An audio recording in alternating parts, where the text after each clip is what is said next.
He's going to speak to us on breaking through mental limitations. And he earned an MBA, discovering his passion for coaching in a performance class, leaving a 13-year career in facilities management to start his own coaching business. It was tough, especially with 6 dependents, but inspired by his late sister's faith in him. Sorry, I'll let you get the slide up.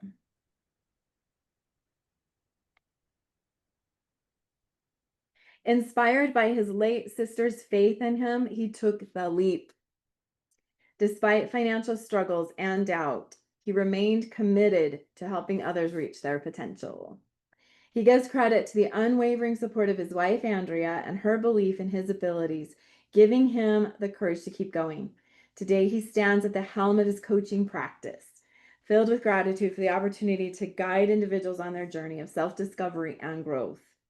Most recently, Richard and his wife, Andrea, joined the practitioner track in the Love Solve Academy. Yes, they've been with me for going on 8 months almost. And they're not only getting certified in 0 Point Meridian, but the Conscious Couples program, where they can make a difference for not only individuals, but empower couples to achieve their highest potential. Yes, good stuff. All right. And is Richard ready? We can stop share and let him jump on. I am ready. I'm Ooh. here. So I just finished a really powerful experience with you, and I got to, what do you call that? The 2-day, it's like a the 2-day breakthrough session. intensive, Yeah. Yeah, the breakthrough session. Can you hear me okay? the breakthrough session. Yeah. Yeah. And I have had, let me tell you, I have had an experience of myself that is different. And I'm like, wait, when did this change? And I traced it back to that in May. So that is, and it hasn't been long, but it's like something shifted in me that I notice every day almost. And it's subtle, but it really does have, there's a before and after. And when it's in your Yeah. subconscious, it's harder to see it, but it's amazing. So thank you. You're welcome. Thank you for the privilege. I love doing what I do with the unconscious mind with people, and it's always an honor to see people and see who they are. Um, I'm grateful to be here with each of you today, whether you have your camera on or not. And that was a strong hint that if you are in a place where you can turn your camera on, it'll actually make all of our experiences a little better. And if you don't want to, I get it too. I've been on many seminars where I keep my camera off because I want to listen and I want to wash the dishes or whatever else. And you're thinking, yeah, right, Richard, you wash the dishes. Just ask Andrea. She's here. She can witness for me that that statement is true. So just really grateful. I want to start by, as in all coaching coaching tools and techniques, it's important to start with an intention because we don't want to just have empty space. If we have empty space, then guess what happens? The world, and we don't have an intention, then the world around us fills it for us. And so, why don't you just take a minute here? You know what my topic is. We're going to talk about.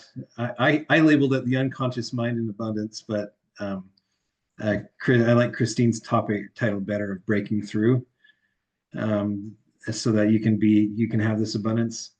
But what is it that you'd personally like to take from the next 20 minutes with you, and that'll make a difference in your life?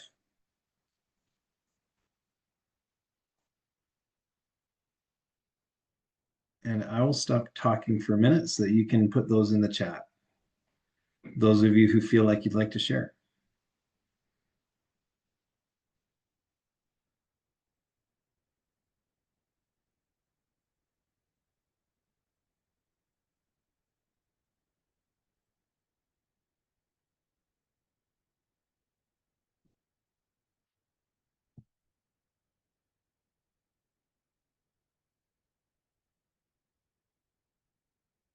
Yeah.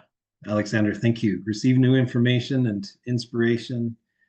Andrea, break through old patterns. Carolyn, break triggers from my past. Awesome. So we'll just let some of those roll in.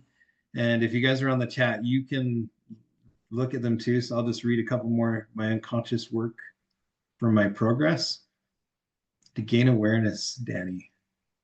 Yeah, so good. Okay. I'm going to stop looking at the chat, keep them rolling in so that everybody else can see, and you can maybe have some little ideas that will be suggestions for you. And share my second screen here. Can you give me a thumbs up if you can see that? My logo and my name. I see 2 thumbs up and more.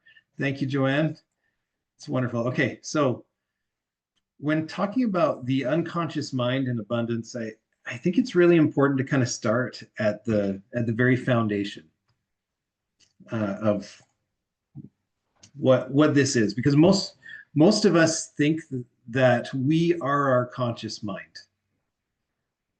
When you sitting here experiencing this presentation the way that you are right now, you're experiencing it and you think that this is you. Well, for most of us, for myself as well, I'm giving you this information, I'm speaking and I'm thinking this is me, but you're actually experiencing me on a number of other different levels, aren't you? Like you can see my facial expressions. Most of us are pretty attuned to the micro changes in someone's facial expressions as we're watching them, or the micro changes in voices. All of this stuff is our unconscious mind. And I'll bet you didn't even think of what you are doing with your legs right now while you're sitting here listening to this. That also is part of your unconscious mind. None of us here probably think that well, I don't know, maybe some do, but we don't say, okay, skin cells, it's time for you, the old ones to go and the new ones to be created.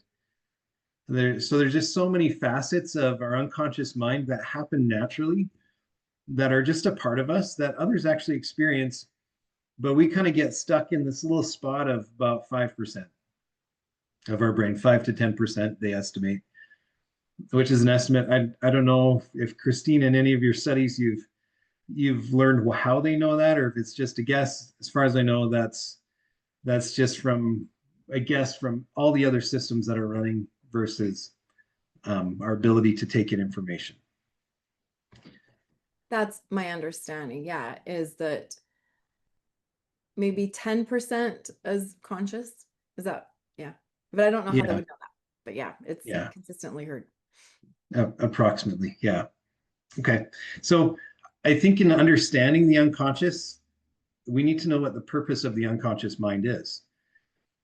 And so one of the best metaphors I've heard to describe this is that the unconscious is kind of like the hard drive of a computer.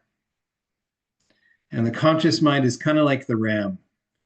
So if you know what random access memory and understand, I don't understand them fully, but the RAM part is what pulls the information from the hard drive of the computer. The hard drive is where all the pictures and everything are stored. And then when our conscious mind is able to pull that stuff, and sometimes our unconscious will push stuff up that needs to be resolved along the way. And we'll talk about that a little bit here too.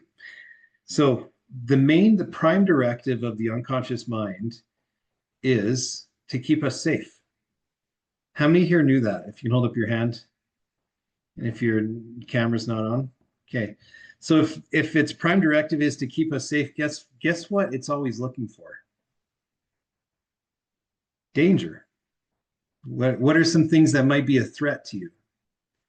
Which over time, if we're always looking for threats and we've interpreted that there might be threats somewhere, we might be interpreting things that are as threats that really are not threats. And so hence the need to change some aspects of our unconscious mind. As we talked about a little bit with the skin cells, the unconscious mind runs the body.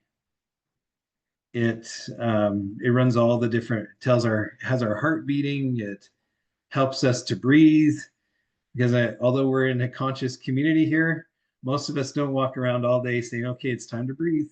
Okay, breathe, next breath. Next breath, Karen, right? You don't do that either. I haven't done that yet, so. Okay. The unconscious mind is the domain of our emotions as well.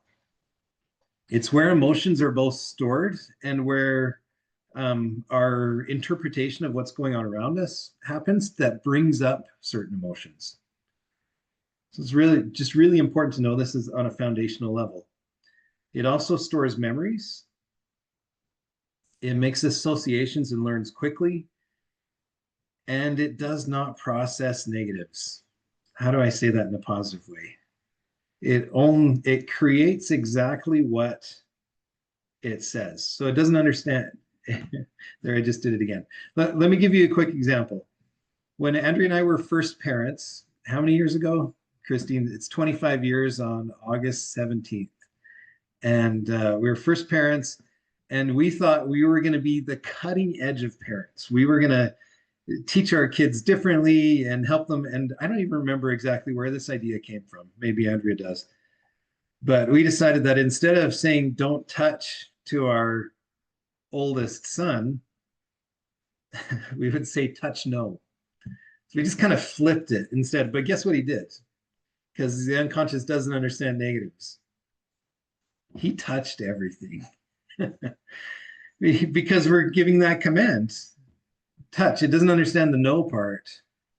And so often when we create goals and things and affirmations for our unconscious mind, and you've just been taught this really well for the last hour with the 0-point meridian principles and tools, often we will create things for our mind that actually have a negative connotation behind them, something negative. It's not something that we're actually going towards.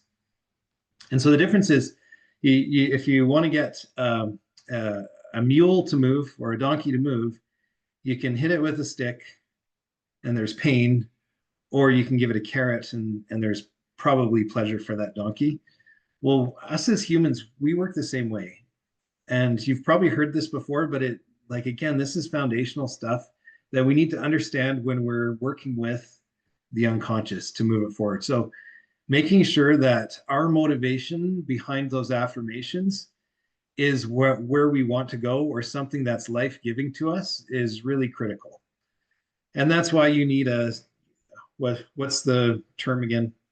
I'm sorry, my brain is going blank. I'm focused on but there's like an intermediate statement in between the actual affirmation of what you want. You need a bridge statement. Is that what it's called? Yeah. Transition. A transition statement. Yeah.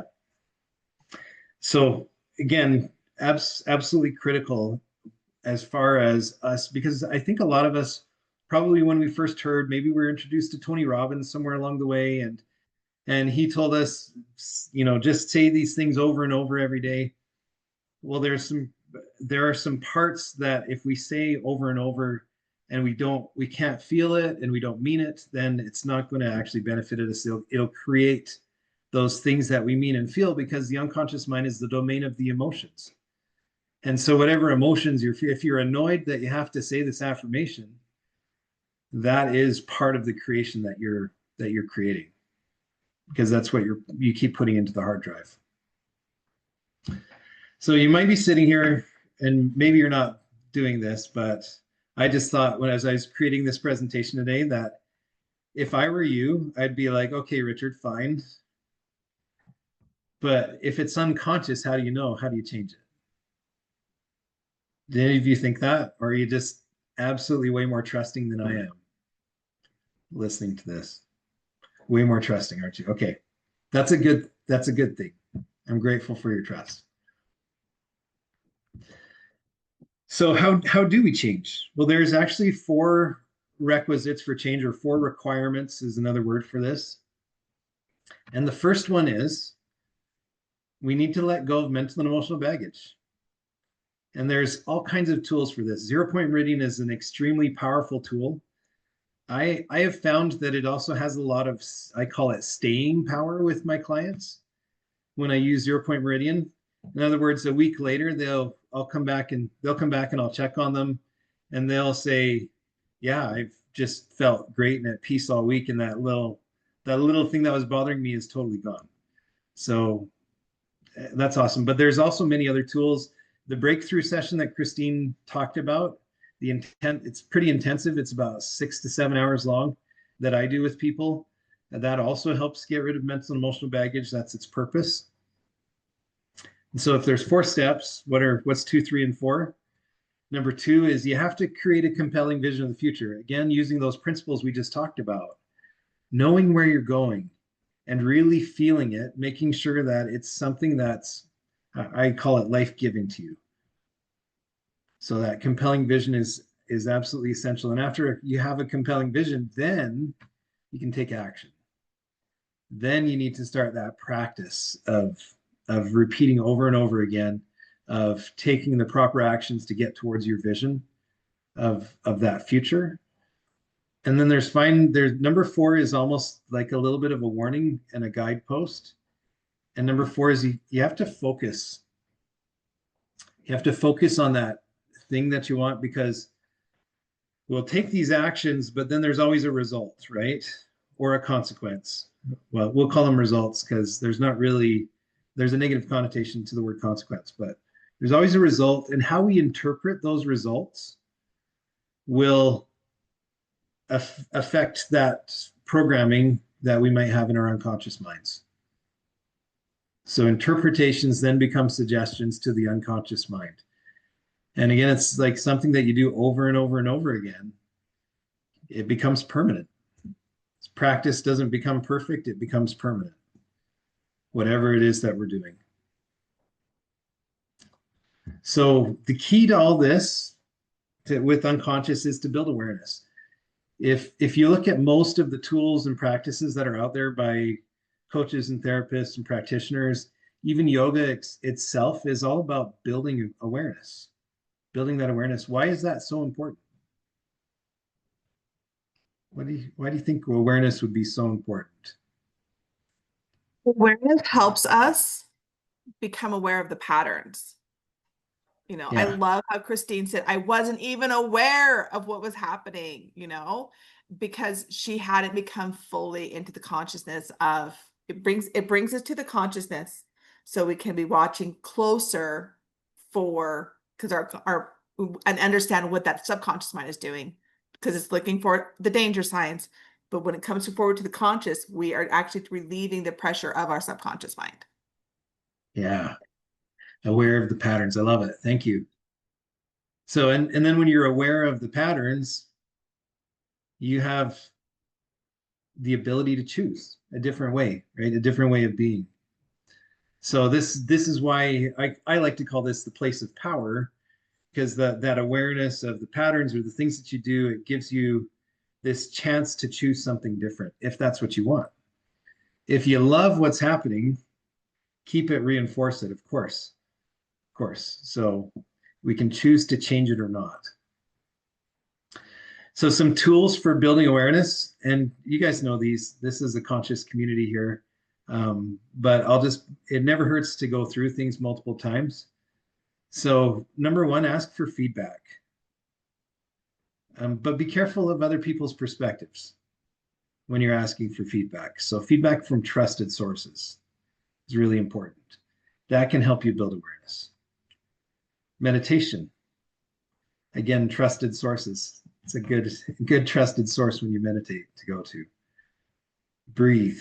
And that can be anything from the 0-point breath to just remembering to breathe before you have to give a presentation or have a hard conversation or anything, just to keep our heads clear, keep oxygen flowing up to our brain.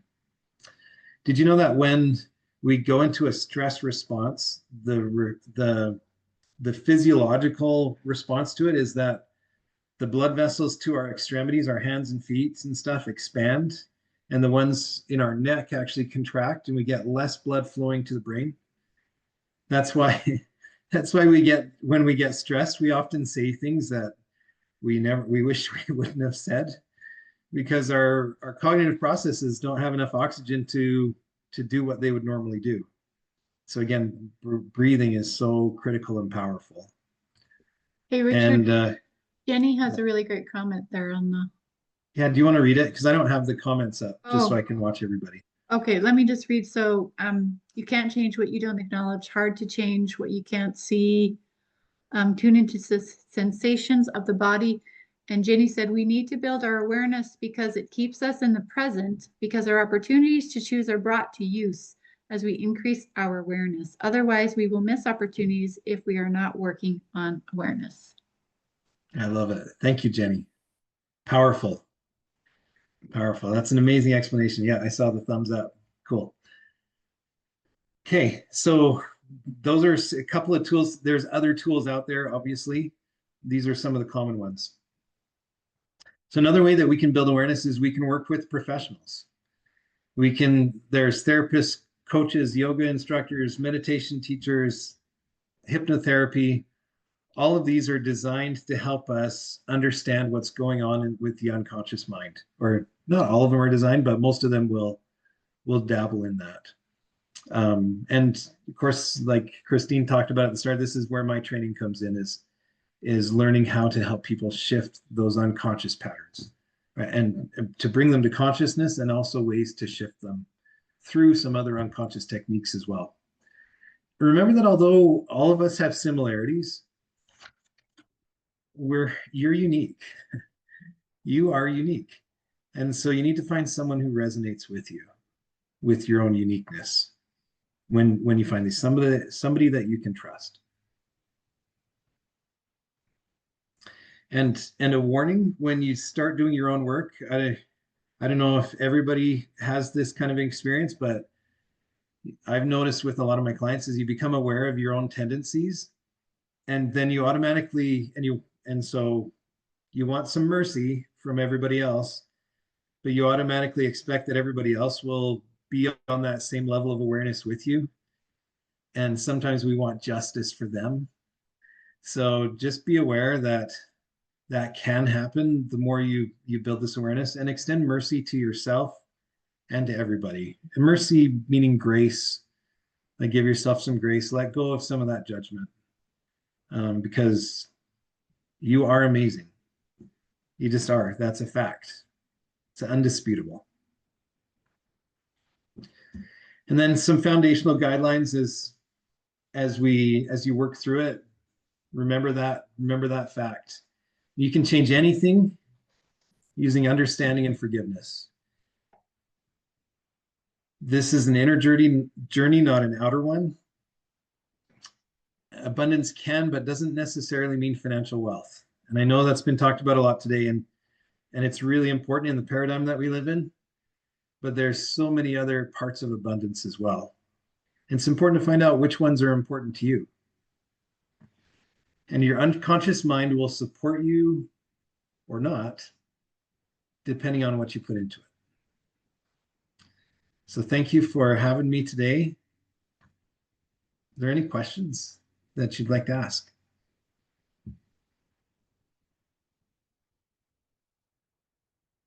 So I'm curious if you have a sense of like, can you hear your unconscious or subconscious? And if you have a clarification on unconscious and subconscious.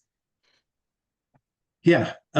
First of all, can you clarify what you mean by can you hear your unconscious? Like, does it come in words, or is it more like behavior, automatic behavior? Okay, so, and then the second question is, so subconscious and unconscious are the same. That was Okay. the second question. You put them together. I Okay. use them interchangeably. In my training, I was taught unconscious, but same thing. So the first question is, I believe it depends on the person mostly, but yes, it's both, definitely both. I see the How many? behavior. Yeah, how many people here have negative self-talk that goes on? So that's subconscious. Yeah, so Oh, that makes sense. is subconscious, and It's that just running. actually, You don't ask for it. It's input. Yeah. Okay. that actually can be changed and silenced, so that or make it be made supportive. It With takes meditation. practice. That's one of them. That's one I learned. Yeah, meditation is one of them. It takes practice, but it can be done.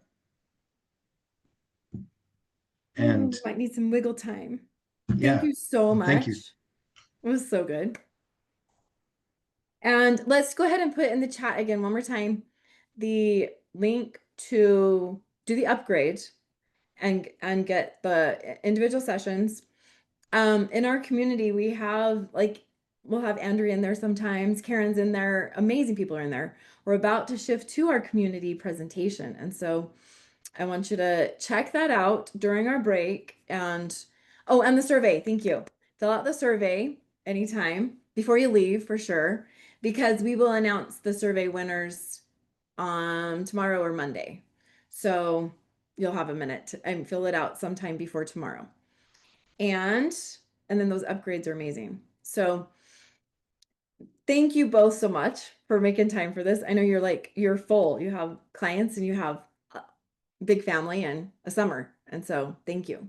Thanks for inviting us, Christine. Yeah. Thank This you was for having amazing. us.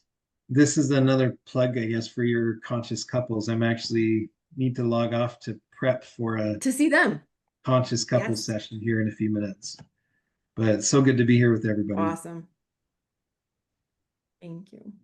We're going to do a 5-minute break. So during that 5-minute break, take some time to look at things, or well, obviously take some time. I'll be back in 5 minutes.